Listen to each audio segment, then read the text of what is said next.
That's enough. You're basically a stranger to us. Let's just throw you out into the yard. Please wait. I was grabbed by my arm and thrown out into the yard. As the window sash closed sharply in front of me, I felt the blood drain from my face in despair. Why? This isn't right. Could Ken and Jessica, my in-laws, really be serious about making me live out here in the yard? The door was locked from the inside, and I was at a loss. I thought about going back to my parents' house, but it was too far, and I didn't think I had enough money for the fare. As my mind went blank, the door suddenly opened. I hoped they had reconsidered, but the voice that came back was still as cold as ice. Here, eat this. Jessica handed me a box of cup of noodles that had been stored for emergencies. Seeing it placed on the ground in a cardboard box, I was convinced that they were serious. You've got to be kidding. Wait, please. My desperate pleas were futile, and the door was mercilessly closed in front of me. If something happens to me, they'll be the ones in trouble. Maybe if I throw this out, they'll feel compelled to give me real food. In a fit of rage, I thought about throwing away everything inside. I opened the cardboard box somewhat roughly and found it packed tightly with cup noodles. What the? One of them was half open. I hesitantly reached out and picked up the cup of noodles. Wait, this is. My name is Linda Taylor. I'm a homemaker in my 40s.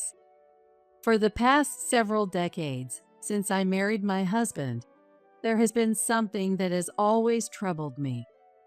That is, hey, Ken, I always tell you to pick up your clothes. The living room was a mess with clothes that my husband, Ken, had taken off just after coming home from work. Ken has a habit of changing his clothes as soon as he gets home from work and just leaving them on the floor. Even now, he was naked on the sofa, scrolling through his phone. And he was laughing out loud while streaming videos at high volume. Perhaps because I interrupted his relaxation time, Ken spoke in a tone that clearly showed he was annoyed. It's not a big deal. It's not bothering anyone. It bothers me. Huh? Why are you getting upset over something like this? No one likes a hysterical old lady these days. What are you going to do if you get even more wrinkles on your face? His unwarranted verbal abuse made me frown. Yes, I had grown completely weary of his condescending tone and attitude. But the problem wasn't just that. It's really a small thing. Just put your clothes in the laundry basket. Ugh, this is why I hate how nagging women can be. You're dependent on my earnings, yet do you realize you couldn't live properly without me? As Ken continued to complain, he suddenly raised his voice and called out to someone. Dad, Linda's telling me to pick up my clothes myself. Wait a minute. Since it's a detached house, it probably won't bother the neighbors like in an apartment, but the loud voice still echoed. Proving this, heavy footsteps approached from the hallway, and the living room door was swung open somewhat violently. It was my father-in-law, Ronald. Ronald growled in a low voice from his throat and glared at me with a sharp gaze. That's supposed to be your job.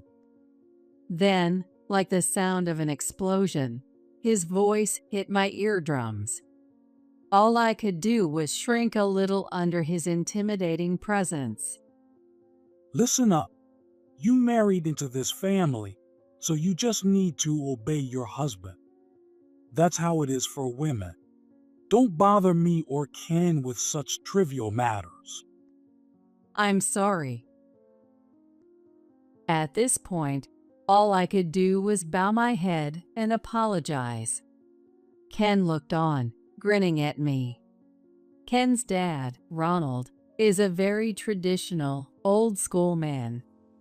Whenever I try to talk about household chores or Ken's behavior, he would snap, "You don't need to think about that." It wasn't rare for him to raise his hand, and I had reflexively learned to make myself smaller. Ken had already shifted his interest back to a video on his smartphone, not looking at me. I felt gloomy, thinking I had to wait quietly until Ronald's anger subsided, when I was suddenly called upon by another person. Hey, Linda, didn't I tell you not to use ham in the cooking? It was Jessica, my mother-in-law, speaking from the kitchen where I had just finished preparing dinner. It contains sodium metabisulfite, you know? It's not good for your health. And get rid of that strange device Ken brought home quickly. It emits electromagnetic waves that shrink our brain. A famous author said so. Jessica wasn't like Ken, who twisted logic, nor was she like Ronald, who yelled. However, she was certainly not on my side. Even now, she sighed while holding special aluminum foil that supposedly blocks electromagnetic waves reaching the brain. Jessica had fallen for what they call conspiracy theories. I'm sorry, Jessica, but we need to get our protein. There you go again. Where is the fish from? Did you check the source? And the additives too. Jessica was overly sensitive to the effects of electromagnetic waves and harmful food additives. Because of this, cooking took much more effort than usual. Jessica would check every ingredient on food labels and restrict their use in cooking. Thus, the meals at the Taylor house could hardly be considered healthy. As I felt hopeless about the wasted ingredients, Jessica seemed to remember something. By the way, you said before, didn't you, Linda? Ken is always eating out. You must be jealous, right? It seemed that Ken had overheard her words. Huh? Jealous? Ken, who had been engrossed in his video, turned around irritably. I'm going out for work, you know? It's not like I just have to do household chores like you. That's not what I meant. You're living off my earnings, and yet you dare to act so high and mighty? While saying this, Ken glanced at Ronald, who looked displeased. Realizing what he was trying to do, all I could do was desperately apologize. I'm sorry. As a homemaker, it's true that I rely on Ken for our daily living. My finances are controlled by the allowance Ken gives me, and he quickly cuts the amount if he dislikes something. Satisfied with my trembling, apologetic demeanor, Ken said, "You can't do anything without me," and threw something at me. As a punishment, you're having this for dinner tonight. What rolled to my feet with a light sound was a cup of noodles. This is just. I'm the one who prepares the meals every day at the Taylor house. Housework is by no means easy, but I couldn't talk back, only remaining silent. In this house, I have no freedom. Why do I have to go through this? Unable to bear staying in the living room, I took the cup of noodles and went back to my room. From the living room, the loud sounds of the TV and Ken complaining about work could be heard. I boiled water in the pot, but I felt too disheartened to eat. Why can they say such hurtful things? Remembering their unreasonable demands made me feel down. I had merely asked him to correct a habit, not something unreasonable. The more I thought about it, the darker my mood became, and I wondered where I had made the wrong choice, feeling increasingly depressed. I couldn't move for a while, weighed down by a heavy heart. As bedtime approached and my hunger reached its limit, I reluctantly ate some instant noodles and took a cold bath. I had to get out quickly before I got too cold, because if I caught a cold, I would have to ask Ken for money and permission to go to the doctor. Once everyone was asleep, I tiptoed back to my room without making a sound and secretly took out my diary from the drawer. This diary is a record of daily events, intended to one day expose the way I've been treated. When Ken and I first started dating, he wasn't like this. He used to cherish our anniversaries and birthdays, and I never saw him use a rough tone. I married him believing he was a kind person, but the reality was completely different. In this house, I somehow feel treated like something tainted. Much of this can be attributed to Jessica's inclination towards conspiracy theories. Being unfamiliar with such theories, I have been shunned for supposedly leading a lifestyle that Jessica despises, fearing it might negatively affect her son. I am forced to prepare separate meals, and I've never been included in their circle of 3. However, I managed to find some solace in secretly eating what I like and writing in this diary. I hope I can expose this one day.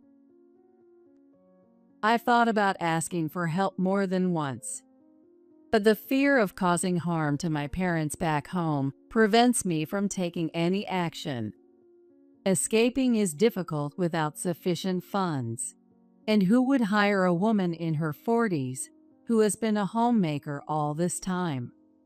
At times like this, Ken's words, "You can't live without me," really hit home, and I felt so powerless that I was on the verge of tears. In the end, unable to find a solution, I could only curl up and sleep in my bed. The next day was eventful. The area outside my room was unusually noisy, and just as I wondered what had happened, Ronald hurriedly opened my door. Hey, call an ambulance right now, Ken. Apparently, Ken, who usually wakes up late, wasn't breathing when Ronald went to wake him up. I frantically called an ambulance. Even though he had oppressed me for years, I couldn't just ignore someone in life-threatening danger. While on the phone, I tried to perform CPR in desperation, but Ken was gone. How could this be? He seemed fine just the day before, so why did his health suddenly decline? Overwhelmed by the sudden event, I was devastated and couldn't even begin to prepare for the funeral after returning from the hospital. The Taylor house was filled with a somber atmosphere, unlike usual. Come to think of it, he did seem unwell recently. Is that so? Ronald murmured. Understandably, he had no energy left to yell at me now that his son had passed. I had no idea that Ken had been feeling unwell. Our only time together was during meals in separate rooms, and he was at work while I did housework during the day, so we barely saw each other. Yet, I couldn't help but think if I had noticed something amiss. Regardless of the deep rift between us, the fact that my husband was gone remained. Forgetting my usual demeanor, I leaned forward impulsively. Then why didn't he go to the hospital? If he was that ill, there must have been some signs, right? I told him not to go, and to stop taking over-the-counter meds too. After all, you never know what you might be ingesting. Jessica said in a matter-of-fact tone. It seemed that despite knowing about Ken's ill health, her belief in conspiracy theories was too strong to abandon. Struck by such a ridiculous reason, I was overwhelmed by an immense sense of helplessness. Dumbfounded, I didn't know what to say, whether to Ken, who believed Jessica's words, or to Jessica herself, who never doubted her baseless conspiracies. Is that so? People tend to laugh when faced with overwhelmingly hopeless situations. I couldn't help but shiver slightly. However, that was probably not the best reaction. What's that reaction for? A voice so low it seemed to resonate from the depths shook my eardrums. I startled and looked up. Oh, this isn't. What do you mean it's not? You just laughed, didn't you? Are you the kind of person who laughs at her husband's misfortune? I'm sorry. I didn't mean it like that. I was just thinking about Ken. I had completely done the unnecessary. Perhaps my emotions weren't functioning properly in the face of sudden misfortune. But it was too late to take it back, and Jessica's cold voice pierced through me. No excuses. You laughed. That's a fact. Don't tell me you poisoned him. No, I didn't do anything like that. I shook my head frantically, on the verge of tears. Indeed, there was every reason to suspect me since I had been treated harshly by Ken. Although most of the meals were dictated by Jessica, I was the one who prepared their food. That's enough. Without Ken, you're nothing more than a stranger. Let's just throw you out in the yard. Exactly. Don't think you can ever come back inside. Please wait. Ronald grabbed my arm, and I was literally thrown out into the yard. The window sash snapped shut in front of me, and I felt the color drain from my face in despair. Why? This isn't right. Living in the yard was no joke. The door was locked from the inside, and I panicked, wondering if they were serious. How could I expose them if I couldn't even retrieve my diary? I thought about going back to my parents' house, but it was a considerable distance from here. I doubted I had enough money for transportation. As my mind went blank, wondering what to do, the door suddenly opened. Jessica? Throwing me out into the yard wouldn't look good to the neighbors either. Hoping she had reconsidered, I asked expectantly, but the voice that returned was still as cold as ice. Don't call me so casually. After all, it would be troublesome for us if something happened. Here, eat this. It's full of additives, though. And what was handed to me was a box of instant noodles that had been stored for emergencies. Seeing it placed on the ground in a cardboard box, I was convinced that they were serious. You must be kidding. Please wait. After all, there was no way to boil water or a kitchen in the yard, so eating properly was out of the question. But my desperate pleas were in vain, and the door was mercilessly closed in front of me. I stood there dumbfounded for a moment. But as time passed, I began to feel anger boiling up from within. I can't stand this anymore. What had I done to deserve this? It was true that laughing was my mistake. But they won't listen to a word I say. They don't even try to hear me out. They have never been. There was no freedom for me here. Anything they didn't want was simply eliminated. Talking was useless with someone who had no intention of listening. If something happens to me, they'll be in trouble. Maybe if I throw this out, they might be inclined to give me proper food. In frustration, I thought about throwing out all the contents of the instant noodles. It seemed wasteful, but continuing to live on instant noodles was out of the question. As I opened the cardboard box somewhat roughly, I found the packed noodles. Wait, this one's open. There was just one, the lid halfway open. I clenched my fist, a bad feeling gripping me. Could this also be one of their ways to harass me? Tentatively, I reached out and picked up the cup of noodles. As I fully opened the half-open lid, instead of the dried noodles and toppings, there was a small black device and a piece of notepaper inside. What is this? I unfolded the notepaper. The letter said, "I'm truly sorry for the long hardship. Unclosed is a voice recorder. Please take this evidence to the police. Also, the envelope contains some money for you. Use it to live freely. This is." The note was on elegant wisteria stationery, with neat handwriting done with a pen. I had seen it only a few times, but it was unmistakably Jessica's handwriting.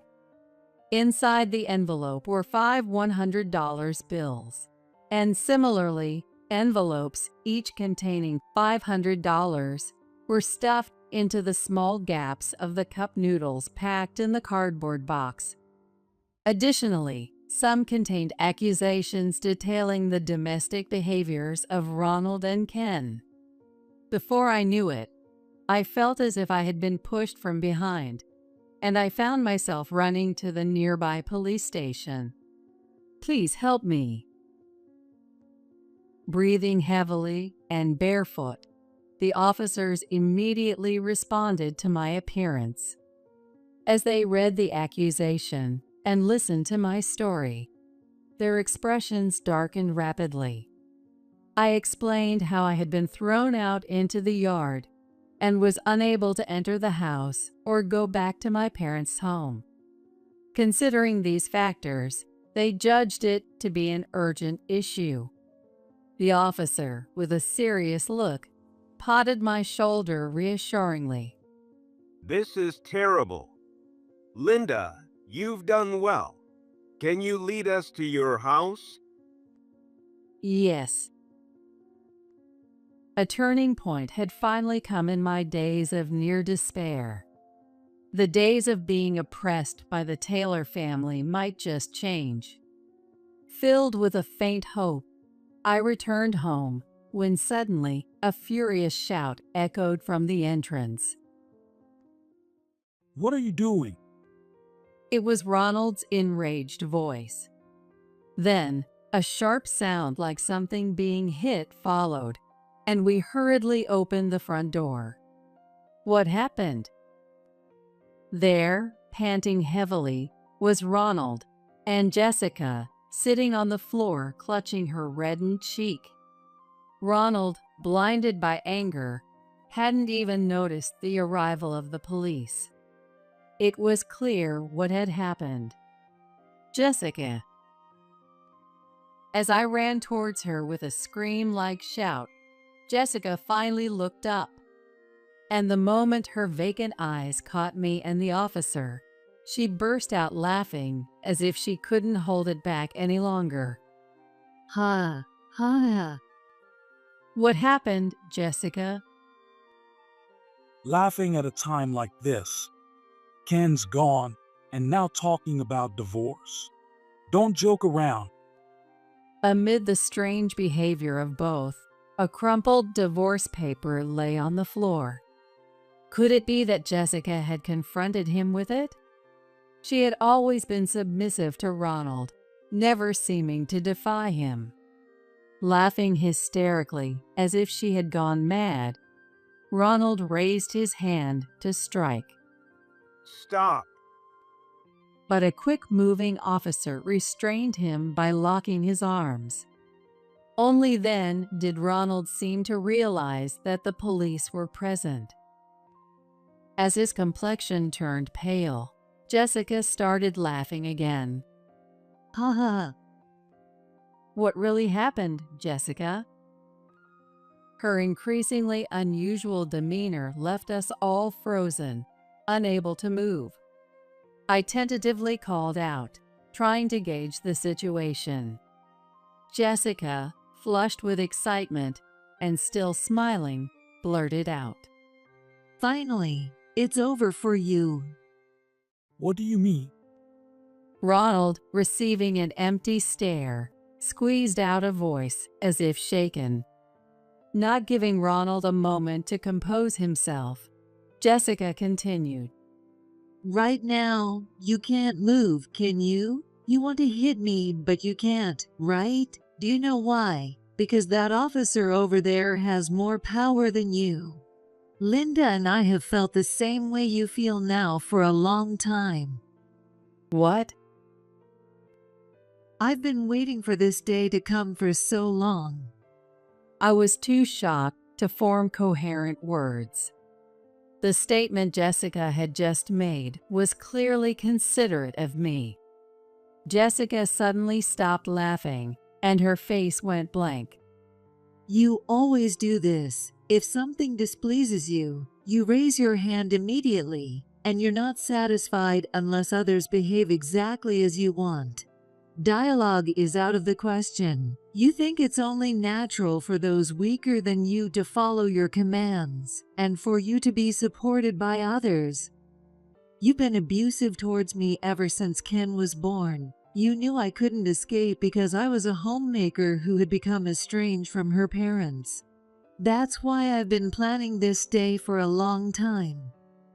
Jessica, her voice icy, stared Ronald down as she began to explain her long-standing plan. Initially, the evidence was insufficient, and there was Ken to consider, so I planned to carry it out when Ken was independent and had saved enough money. I never imagined he would marry Linda so quickly and then start doing the same things you did. Ken was more cowardly than you, but also more cunning. I pretended to be a crazy conspiracy theorist, feeding you unhealthy meals on purpose. Hearing this, I realized something. Indeed, as a homemaker tasked with caring for Ronald and Jessica, I was responsible for preparing meals for the three of us. I followed Jessica's preferences for avoiding additives and foreign products, resulting in meals that were hardly what one would consider healthy. But Jessica, who disliked me, always said, "I don't want to eat the same food as you," and made me cook different meals for myself. So, I cooked as I pleased and ate what I liked.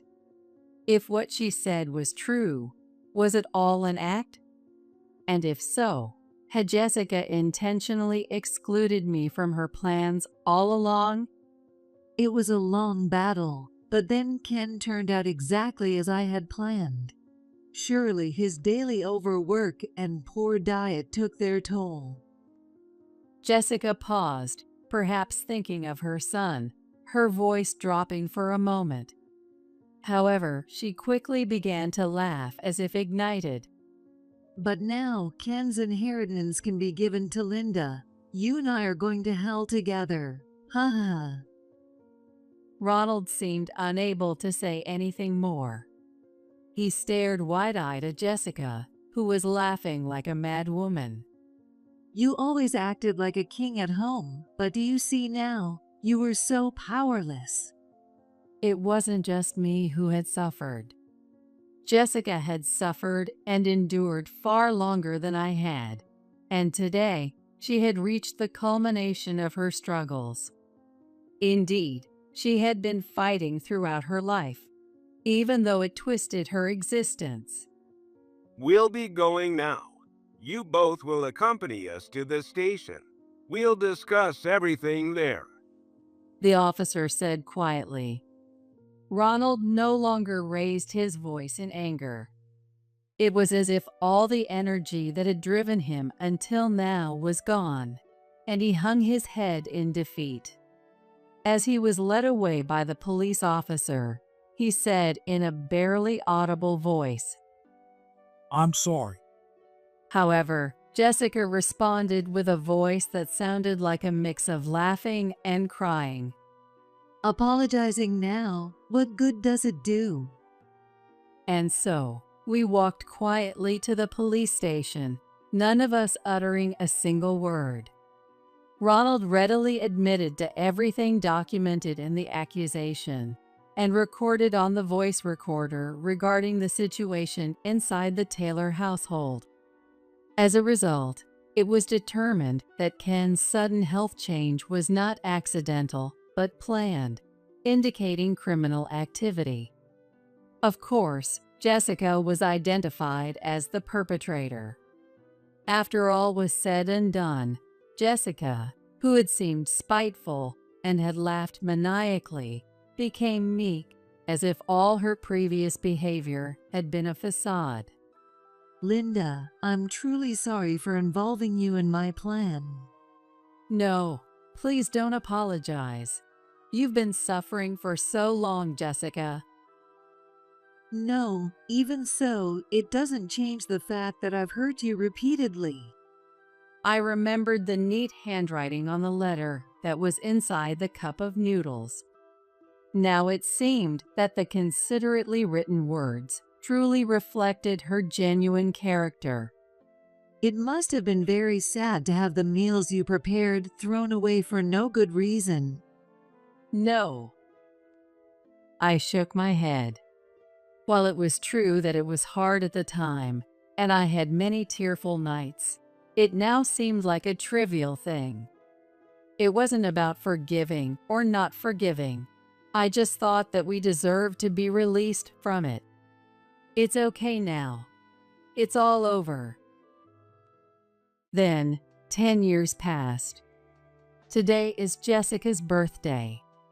Since then, having gathered the courage to start working, I was fortunate to find a warm workplace and am leading an independent life. And today, I had quietly saved up some of my salary to take Jessica on a little trip. Look, Jessica, the wisteria flowers are beautiful. After the events at the Taylor household settled down, Jessica had fallen ill. Pushing her wheelchair, which had become essential for her mobility, we walked under an arch bursting with magnificent wisteria blossoms. Yes, they are beautiful. Jessica seemed to be enjoying this thoughtful trip. After all that had happened with the Taylor family, I had decided to support Jessica. Now, she is an important part of my family. We care for each other, share words, and sometimes enjoy moments of interaction like this. Jessica, I have a special birthday cake prepared. Let's eat it together when we get back to the hotel. Thank you. I'm looking forward to it. We chatted as we slowly walked under the wisteria flowers, visiting nearby boutiques and tourist shops. Jessica seemed to be enjoying the trip, so it was safe to say it was a great success. We have our freedom now, and we do what we want, following our hearts. While hoping days like these would continue, I began to hum, "Happy birthday to you,"